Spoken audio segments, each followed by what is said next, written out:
Welcome to the fourth episode of our close reading series of LRB podcasts on fiction and the fantastic. With me, Marina Warner, and it's my pleasure that I'm joined again by Della Subin.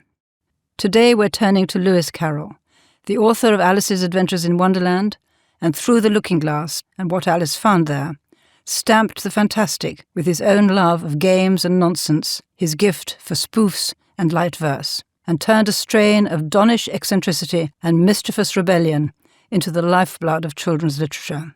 While subjects we have looked at so far, The 1001 Nights, Gulliver's Travels, have enthralled countless numbers of readers over the years, nothing rivals the popularity of the Alice books and their child heroine. They exemplify the power of the fantastic to inaugurate a world of experience and feeling. Alice's Adventures in Wonderland were published in 1865, when Carroll himself was only 32, but I think he made a rather old 32.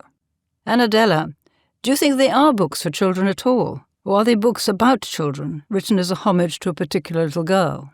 To me, they're neither for nor about children, but books in which we see through the eyes of a child a complete subversion of the adult world, not only of Lewis Carroll's own period, but in a way that has resonated as timeless. And we see how seemingly rule-bound conventionality is ever linked with all these other states. So of dreams, illusion, play, different ways of understanding the passage of time and human metamorphosis and growth. One of the things we've found in the past, isn't it, that the fantastic gives people a way of looking from another angle. And here, by seeing it through the child's eyes, the Wonderland is actually the crazy world of adults.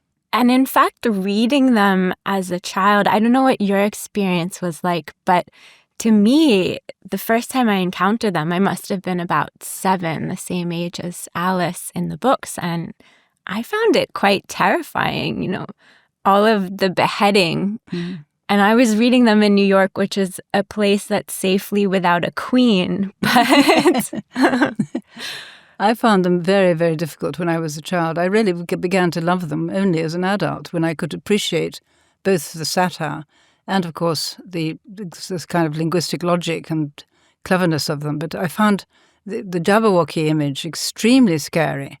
And in fact, it was turned down by the publishers as the frontispiece of Through the Looking Glass because they deemed it too scary. But I also found the queens not just alien because of their queenliness, but because of the strange way they looked in the images. I had to memorize Jabberwocky when I was in school, and I remember we all took it very seriously and we traded lines from it as if it were a secret code. Lewis Carroll is a figure that has kept reoccurring across your work over the decades. He appears in so many of your books, and so I'm curious, what about him has haunted you? I think that it's the figure of Alice as a puzzled child, because I think this is another form of wonder, which is such an ingredient in the fantastic, is puzzlement. And her kind of questing mind, the way she wants to understand what she sees, and unfolding in such inexplicable ways in front of her, that kind of held me as a way of thinking about why people do things. I mean, you've written about that too. I mean, why do people believe that somebody is a god when they're a human being often tyrannical over them? And it's that he embodied through this child something of that attitude, which is one of wonder, but checked and flecked with real anxiety and puzzlement. What kind of a person was Lewis Carroll? So Carroll wrote of Alice, this curious child was very fond of pretending to be two people. But really, inside Carroll's pseudonym, he was also pretending to be another person, to kind of be in dialogue with himself, kind of like Alice, because Lewis Carroll isn't his original name, of course. He was born Charles Lutwidge Dodgson in 1832 in a rural parsonage in Cheshire, and he grew up in an enormous Victorian family. I think he was the third of 11 children. It was very difficult to keep track of how many, and he writes letters from school saying, "Is there another baby in the house?" There were so many, and none of them were twins. And his father was a very conservative, high church clergyman. And Carroll was very much kind of growing up within this very rule-bound conventional society, but he would create these family magazines for his siblings, which were the original laboratories for a lot of later material, such as Jabberwocky, where you see the kind of quintessential Carolinian puns and parodies and mock treatises. He collected one called Mishmash, which was a magazine for the children, for all his siblings. And Mishmash is quite characteristic of the way he thought about language. You have a beautiful line in something you've written about him where you say, Carroll saw humor as somewhere above all to shelter. It had a purpose. Well, that's because one of the other magazines that he collected was called the Rectory Umbrella. And he drew the children, his siblings, all sheltering under this umbrella. And it has riddles and jokes and proverbs and other things that are kind of to take shelter under the umbrella. And it's also kind of captures this sense of how Carroll always seemed to be a bit of a refuser of conventional society. His life he remained in a way kind of enraptured by childhood. He went on to become a mathematics don at Oxford, but he never progressed in the hierarchies at Oxford. He never married. He never became ordained. Like his father, he was kind of a figure of refusal of these social conventions. He was in the grandest of the colleges. He was in Christ Church.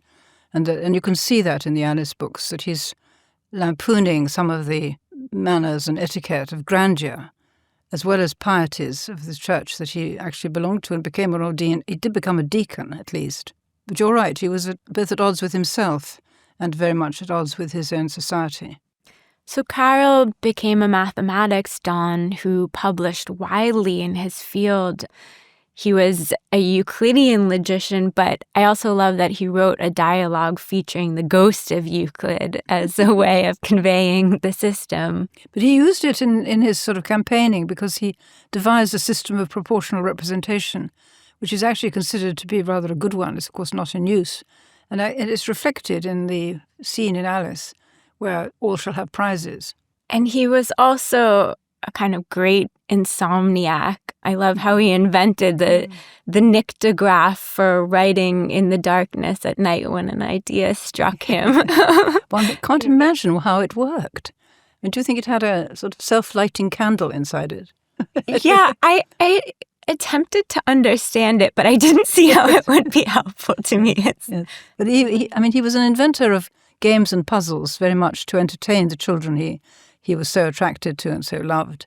So he played he knew lots of conjuring tricks, he knew lots of mathematical puzzles, which are, fun to do, and he was a kind of court jester, but his preferred audience was children. Yeah, he seemed kind of happiest around children, and he especially became close to one family in particular, the Liddell family. So the genesis of Wonderland began when he was out on a boating trip on what would be forever known as the golden afternoon of July 4th, 1862, where I guess it was a very hot day and they had to shelter again from the sun, and they were telling stories. And I love how he said that he used to often tell stories to Alice Liddell and her sisters, but usually they would live and die like summer midges, and they never got written down. But in this case, Alice begged Carroll to write down the text that would ultimately become Wonderland. The children arrived at the deanery of Christ Church when he was already a don, and so he saw them in a kind of enchanted, rather Proustian glimpse of them playing in the garden. This is a beautiful garden inside the college. And that really changed his life. And it became a very passionate friend. He called it a friendship, my child friend. But she was his dream child. And this takes us into a sort of difficult, tricky area and delicate area of Dodgson's life, which is that in contemporary terms, he was paedophiliac. I mean, he was totally lit up by the presence of children. But it's, I think, a shame, don't you, to label him with that and therefore think of him in sort of reprehensible terms. Yeah, I think we have to resist projecting our own contemporary world onto Lewis Carroll's time. It's clear that the Alice books come out of this place of just deep, obsessive love, the kind of love that lets you see so completely through the eyes of another person. I don't think it really reveals too much to us to project our own social universe onto Carroll. He describes Alice in this verse, "Anon to sudden silence won, and fancy they pursue, the dream child moving through a land of wonders wild and new."